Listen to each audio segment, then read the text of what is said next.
Regan Slaymaker for Not Just Boxing, and I have the pleasure to be joined by Malik King Scott in Nottingham ahead of your newest charge. Ezra Taylor fights Troy Jones. Big fight for Ezra, but also in his first fight with you. How has Ezra been looking? Very good. He's a sponge for knowledge, not just in boxing, but in everything in life. That's just a part of his character. He's always trying to learn, excel himself to the next level.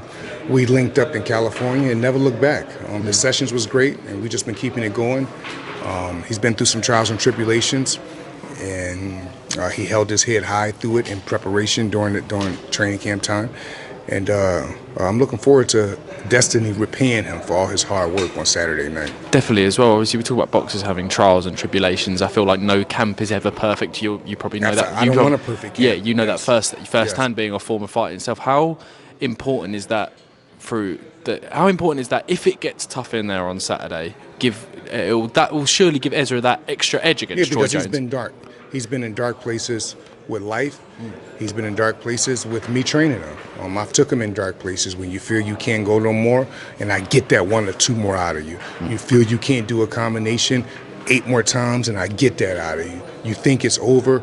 You thought that was the last round. No, we doing 3, 4 more. Like, you know what I mean? And put you in a dark place where your mind wants to leave and go to somewhere comfortable. But you defeat that comfortness that's trying to come on, and you say, no, I'm going to get this done. I don't feel like it, but I'm going to. It's not about how you feel, it's about what you know. And what he knows is he wants to be light heavyweight champion of the world. He wants to be the best fighter in the world. He wants to hit the high markets. He wants to hit the high elevation as far as getting paid on that financial ladder high. So if you want to do those things, you have to get rid of Troy Jones in grand fashion. And that's what we plan on doing. We plan on making a statement and moving on to bigger and better things. Definitely, it's a great fight as well. I know you pushed for time, Malik, so I want to move on to a certain heavyweight that I'm sure everybody knows watching this interview. Deontay Wilder is back, June 27th. I mean, Terrell Hendon, obviously. Yeah, I mean, Deontay's obviously had a couple of defeats in his last few fights, but what does Deontay need to show in this fight that he might not have showed in his previous fights recently? Well, he just have to be himself. And you have to be the Wilder that got him to where he's at, and that's being confident, that's being mentally tough, that's being healthy. And when I say healthy, I mean his limbs, his shoulders, not going in fights with injuries and things like that. He does that, he's the most dangerous man in the world. Definitely as well, and obviously, with Deontay, like you said, if he's mentally there, if he's physically all there, he is the most dangerous heavyweight on the planet. Is it fair to say? Yes. When he's all the way there, for sure, it's no doubt. I mean, he just concussed guys, and like people who've never seen when he's doing that. And that's the whole thing, to have him in that space, because in that space, he's an animal.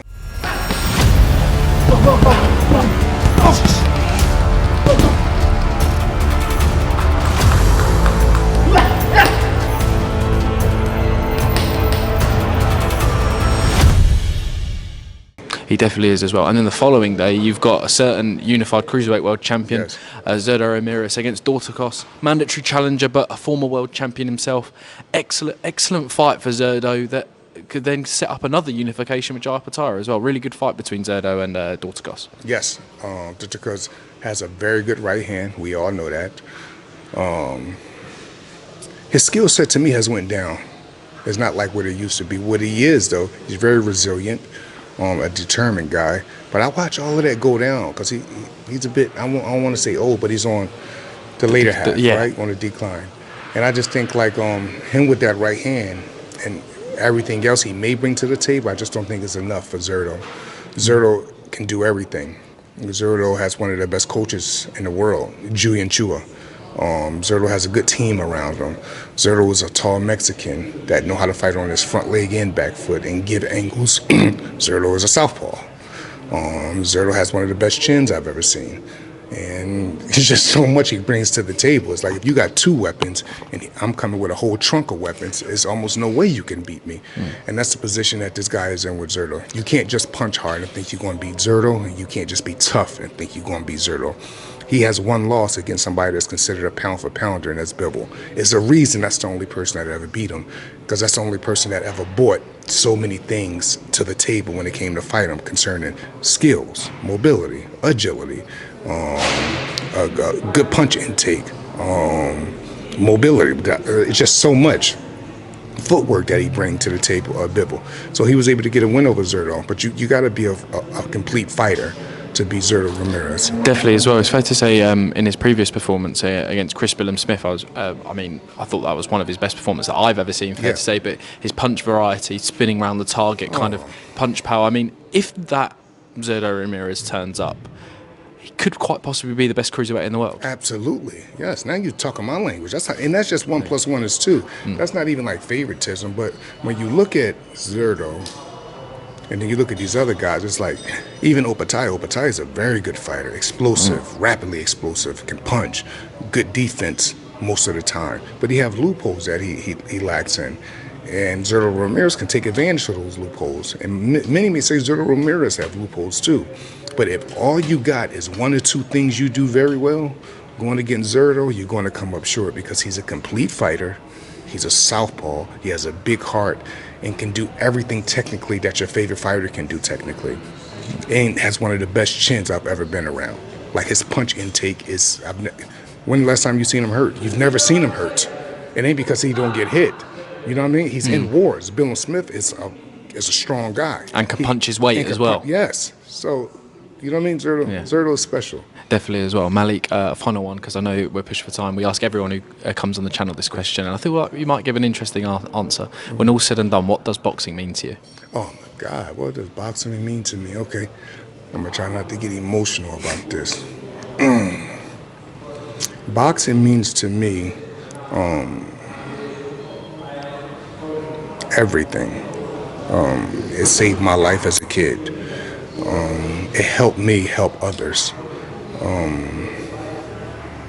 It was a gift from God that he gave to me.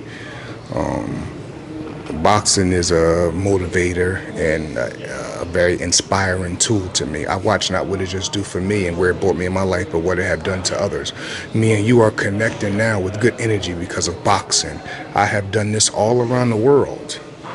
This connection me and you have with so many different people from so many walks of life because of boxing. If I could give boxing a title, godly. Boxing has been very godly in my life with the ups and downs. It saved my life. It taught me so much about life. And it gave me an open mind because boxing has took me all around the world. And I got to see so many different cultures, meet so many different people, experience so many different things. I'm a product of boxing, and I'm proud of it. Malik, it's a pleasure to talk to you about one of the most godly sport in the world. Thank you very much for your time. Cheers. Thank you very much.